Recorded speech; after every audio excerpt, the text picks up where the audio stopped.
হঠাৎ করেই পাওয়া ছোট্ট একটা আনন্দ, কিন্তু মনটা ভরে গেল। কখনো কখনো জীবনের সবচেয়ে সুন্দর চমকগুলো একেবারেই অপ্রত্যাশিত হয়। যেমন দেখুন না আজকের ঘটনাটা।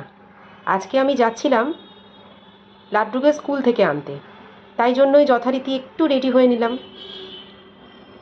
এই দেখুন এখন বাড়ি থেকে বেরোচ্ছি। টোটো থেকে নেমেই স্কুলের গলিটার মুখে ঢুকতেই একজন পরিচিত মানুষ, ওনাকে আমি কাকা বলে ডাকি। উনি আমাকে দেখে দৌড়ে ছুটে এলেন, এই তোমার না ভিডিও দেখলাম, এত ভালো লাগলো যে আমি তো অল্প কয়েকদিন হলো মাত্র শুরু করেছি। এরই মধ্যে উনি আমাকে বললেন যে উনি আমার ভিডিও দেখেছেন। খুব সুন্দর, খুব আনন্দ পেলাম। মনের মধ্যে যে কী ভালো একটা অনুভূতি হলো সে আমি বলে বোঝাতে পারবো না। এই কথা বলতে বলতে তো পৌঁছেই গেলাম স্কুলের সামনে। ওই দেখো লাড্ডু আর লাড্ডুর একজন ফ্রেন্ড আর তার মা আমার দিকেই এগিয়ে আসছে। আসলে আজকে ওকে নিতে আসতে আমার একটুখানি লেট হয়েছে, এই 2 থেকে 3 মিনিট লেট হয়েছে। তাই ওরা দুজন ওই দেখো দুজনের ঘাড় টিপছে, ঘাড়ে হাত দিচ্ছে, কত আনন্দ। তো ওই যে বলছিলাম না জীবনের চমকগুলো অপ্রত্যাশিত, এই ছোট্ট বাচ্চাটির কথাই বলছিলাম।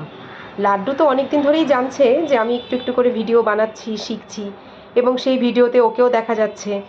ওর 2-1 বন্ধুদের কাছ থেকে ও বেশ প্রশংসাও পাচ্ছে। কিন্তু এই যে বাচ্চাটির নাম জয়দীপ, আমার ছেলের ক্লাসেই পড়ে।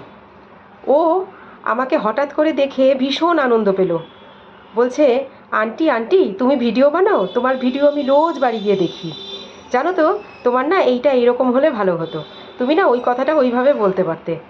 আমার এত ভালো লাগলো, আজকের মুহূর্তটা সত্যিই খুব সুন্দর।